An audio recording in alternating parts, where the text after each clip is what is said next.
Hey guys, I'm Lee from Lee Likes Music, the place to share, explore, and learn about rock music from Bandcamp. And in today's video, we're going to review Wavves' old album from 2010, which is called King of the Beach. So that's coming up. So Wavves are an American rock band from San Diego, US, and they create music that dwells within the genres of pop punk, surf rock, psychedelic, electronic music. There's just a fusion of all types of genres here, and they never stop to experiment. That's what's so insanely good about this band, I think, or at least on this album. And you can also look at their whole discography. If you listen to from one album to another, you'll hear that their sound is ever changing, and that is something that is really positive about the band, that they never settle for something specific. So in a way, they always end up sounding very fresh. They give you something new, not necessarily good, but something new. I think the reason why this band has such a great spectrum of genres, and the reason why they're able to bend genres in the way that they're doing, is because Nathan Williams, the vocalist in this band, actually has a side project which is called Sweet Valley, which is a project, a two-man band, I guess I could say, that is creating electronic dance music and instrumental hip-hop, which is like completely different from what they're doing in Wavves. But it certainly has its influences on Wavves as well, and that is something we can see in this album. But anyways, I'm digressing.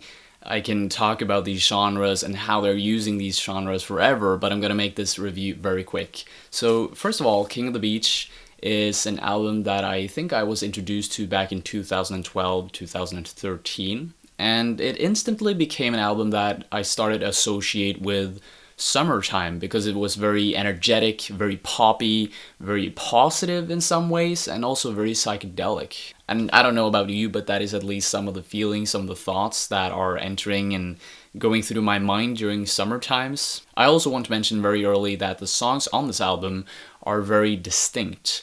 You can't really mistake one song for the other, because they all have their unique influences. They all have their unique ways of unfolding, and that is so great. And at the same time, while being so distinct, all of the songs fit into this album in such a perfect way. There's a great flow here. It's super cohesive. Now, without any further ado, let's just jump right into a couple of the songs that I liked the most. The first track that I want to talk about is the first track off of the album, which is called King of the Beach. Yeah, same as the album. This is a pop punk song with a lot of energy. There's a lot of noise. Everything is kind of going on at the same time here. Let the sun from my eyes, let it burn my back, let it see. If you look at the lyrics here, they really don't have any specific meaning. A lot of the lyrics throughout the whole album are very cryptic, sometimes very vague, and that is something that makes it very open for the listener to interpret it. Some of the lyrics in this first track goes like this: let the sun burn my eyes, let it burn my back, let it burn through my thighs, I'll feel wide, wide open. From what I understand and from what I've read, this is a song about apathy and carelessness, feeling like the world is just too big and kind of swallowing you up, feeling helpless and careless because yeah, nothing really makes sense about life. I think a lot of people can relate to that topic, and I personally didn't look into the lyrics before I made this video actually, so to me the lyrics doesn't really matter. I mean, what he is saying, the words are fitting great to the overall sound, but you know, I like the sound a lot more than the context of the song. What makes this track so great is just the innovative, playful, and simple melody. You'll find that it's very easy to sing to the song. The lyrics are very repetitive, and the melody is easy to dance and rock back and forth to, and that is a characteristic that you'll find in many of the songs on this album. It's just so likable. Personally, I've never been into punk before, but if I was supposed to pick a punk band that I would continue to listen to, or an album, this would be the one. And it's probably because it's melded together with so many other genres as well, as I mentioned earlier on. So yeah, it's easy for me to like this album. The second song that I want to talk about is the third track from the album, which is called Idiot. The song is very hard-hitting, it's punky, just like the two previous songs on the album. But what I also want to mention is that there's a surf rock passage later on during the pre-chorus or maybe the chorus where Nathan Williams, the vocalist, is singing with his oohing vocals. I don't know what to call these vocals, like oohing or how can I put it? He is basically singing gibberish. This typical bebop sounding vocal, that is the best way I can describe it, I think.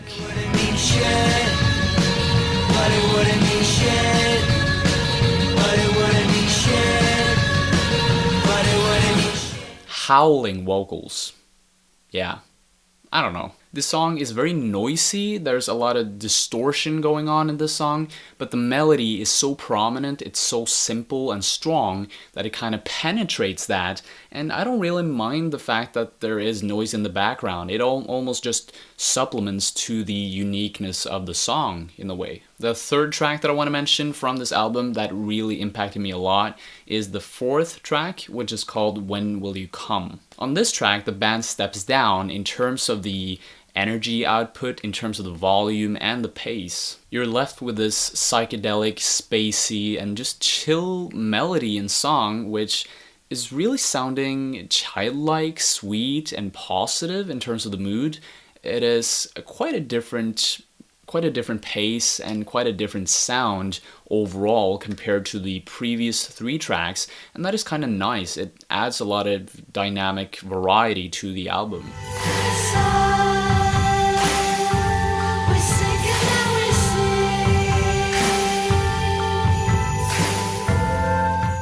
In terms of the lyrics, I have three ideas, three thoughts of how to interpret them. They can either be very cryptic, they can be meaningless, or maybe they're just quite simple. So in the verse, he's singing, "Sun, when will you come?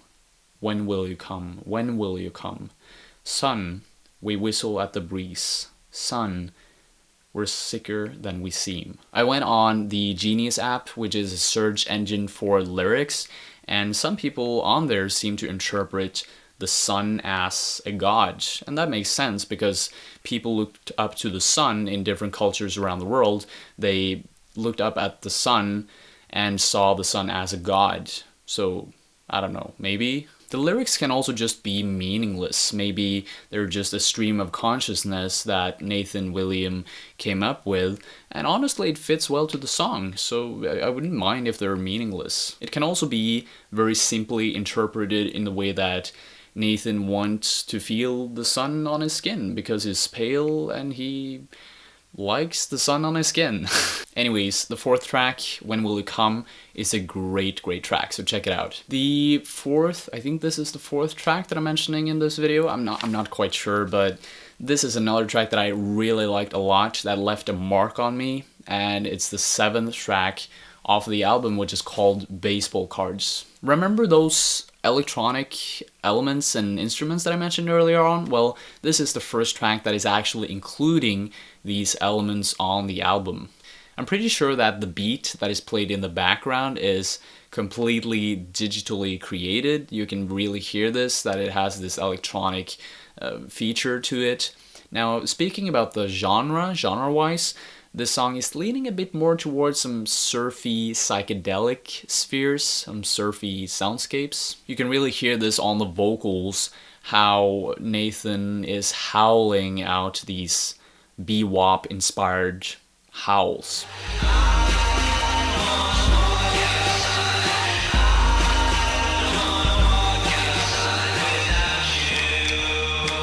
It's a very simplistic and sticky melody that is really easy to remember. It is not something that you will go away from once you listen to it. At least I didn't do that. When I first listened to this album, I had to go back several times over and over because, yeah, it's a great album, and especially the distinctiveness of these songs is what makes it stick so much, because there's always something new popping up, something unexpected, and this song is a great example of that. The mood of the song is quite curious actually. It strikes this balance between something positive but also something a bit sad. Some of the lyrics here go like this. Where would I go? I don't want to walk outside. Where would I go? Time takes its toll. So yeah, it almost feels like the vocalist is feeling hopeless, sad, he doesn't know where to go, he feels disoriented, maybe about his day, maybe his whole life. I want to mention that this feeling of helplessness, this theme of being in a state of pain and coping, that is something that is going on throughout the whole album. And I think that is something that a lot of people can relate to, and that is the reason why this album became so critically acclaimed in the first place. The whole cadence and mood of the song gives me this childlike feel. I can't really describe it, but it almost, I get the sense that Nathan is having a hard time letting go of his past, and he is manifesting that feeling in this song. I would say that this track, number 7, Baseball Cards, is definitely one of the more experimental tracks on this album. It is ebbing away from this already established genre of pop punk and going more into this experimental psychedelic zone. So yeah, that was basically all of the songs that I found to be very impactful, to me at least. So you can go and check that out. Go and check out the whole album if you want to, because I don't know, maybe you like it, maybe you love it just as much as me. I feel like, looking back in retrospect, this album is divided into 2 parts. So the first section of song number 1 to song number 6, this section is infused with this pop punk and surf rock genre style, while the second part, song number 7 to song number 11, this section is a lot more influenced by experimentalism, electronic music, and also this spacey psychedelic sound. And I don't mind that this album is kind of divided into 2 groups or 2 sections. I really like that because it gives the album a characteristic. It doesn't feel split up, despite of the fact that it does. I'm having a hard time describing this, but it feels cohesive nonetheless, although there are so many different infusions of different styles and genres and this whole experimentation process. It just makes the album a lot stronger at the end of the day. If you want a cohesive record with a lot of pop punk sounds, electronic sounds, and psychedelic surf sounds. If you like short songs that lack dynamic depth, but at the same time are very strong, then check this album out, King of the Beach by Wavves. I'm gonna give this album an 8 out of 10. So yeah, that's it for today's review, guys. Thank you for watching. If you want to learn more about rock music from Bandcamp, then I highly suggest you click that red subscribe button below. Also make sure to tap that bell icon on the side of the subscribe button. In that way you'll always get notified when I upload new videos to my channel. Thank you again for watching, guys. Hope to see you later. Stay tuned. Bye.